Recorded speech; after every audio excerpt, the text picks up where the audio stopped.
এই দেশের যুব শ্রেণীর মধ্যে কর্মক্ষম যুব শ্রেণীর পরিমাণ 2030 সাল পর্যন্ত 70% থাকবে।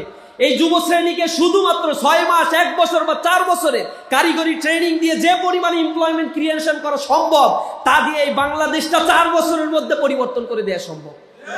এই দেশটাকে উন্নতির জন্য কোনো পরিকল্পনা কেউ করে না, কারণ দাদাবাবুরা তাতে অসন্তুষ্ট হয়। এ কারণে দাদাবাবুদের হাতে এটা তুলে দেওয়ার জন্য তাদের পরিকল্পনা।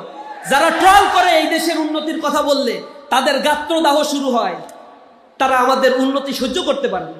ঢাকা বিশ্ববিদ্যালয়ে ডাকসু ইলেকশনের পরে জাহাঙ্গীরনগর বিশ্ববিদ্যালয়ে কত কনস্পাইরেসি করেছে। 8000 ভোট গুনতে 40 ঘন্টা সময় লাগে। পৃথিবীর ইতিহাস ব্রেক করে ফেলেছে।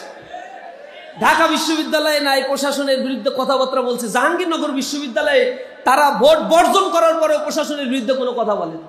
আমরা বলি তোমরা বলো বিসির পদত্যাগ চাই, নির্বাচন কমিশনের পদত্যাগ চাই, সব চাও, সব তো তোমাদের, চাও না কেন? কারণ জানে শত মেকানিজম করেও ছাত্রদের এই গণ জোয়ারে তারা টিকে থাকতে পারে নাই, দিন শেষে তারা সেইখানে মেনে নিতে বাধ্য হয়েছে।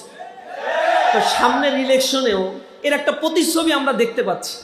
তারা খুঁজে খুঁজে কিছু কথা বলে যে অমুক জায়গায় জামাত দখল করে রাখছে, তমুক জায়গায় দামাত দখল করে রাখছে, মন্ত্রী পরিষদের 1-2 জনের নাম বলে, অথচ তাদের সাথে কোনো সম্পৃক্ততাই নেই।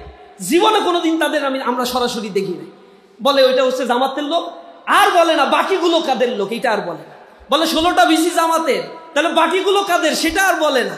সব চুপিসারের নিচে মিডিয়া হাইপ তুলে তারা জামাতি জামাতি বলে, আর সবগুলো নিজেরা দখল করে প্রত্যেকটা জায়গা নিজেদের লোক তারা বসিয়ে রাখছে। সামনের নির্বাচনে তারা এরকম নীল নকশা করছে।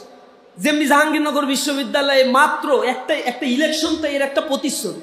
রাজশাহী বিশ্ববিদ্যালয়ে আপনারা দেখছেন যে সময় নির্বাচন হওয়ার কথা, কি ধরনের কনস্পাইরেসি তারা করেছে।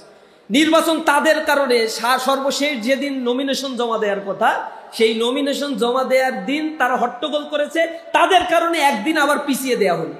এরপরে তারা আগে আন্দোলন করেছে, নির্বাচনের সময় যেটা নির্ধারণ করা ছিল তার থেকে আবার তাদের জন্য 10 দিন পিছাইছে।